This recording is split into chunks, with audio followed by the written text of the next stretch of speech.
Απ'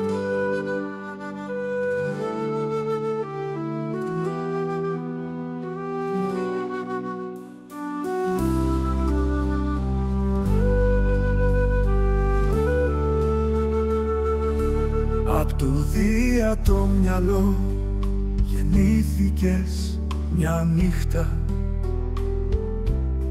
πημένη με φωτιά, με λάμψη και με φως. Θεά της σοφίας είσαι, της μάχης και της τέχνης, και η σκέψη σου οδηγεί, ο νους ο πιο σοφός. Ω Αθήνα με την ασπίδα την πανισχυρή, απ' τον Όλυμπο ψηλά η φωνή σου ακούγεται.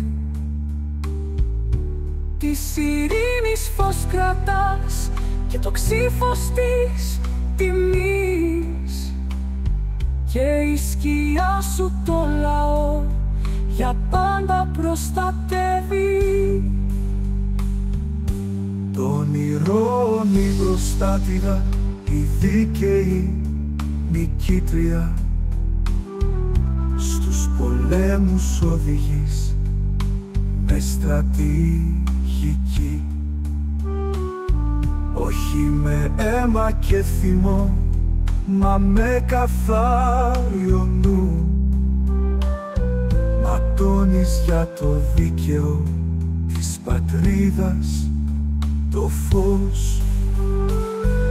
Ω Αθήνα με την ασπίδα την πανισχυρή,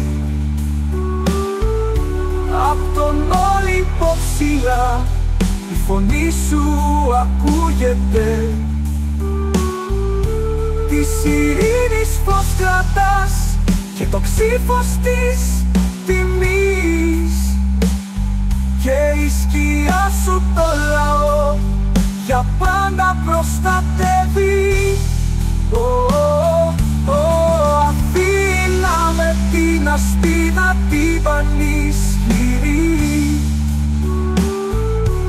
απ' τον Όλυμπο ψηλά η φωνή σου ακούγεται. Της ειρήνης φως κρατάς και το ξύφος της τιμής, και η σκιά σου το λαό για πάντα προστατεύει.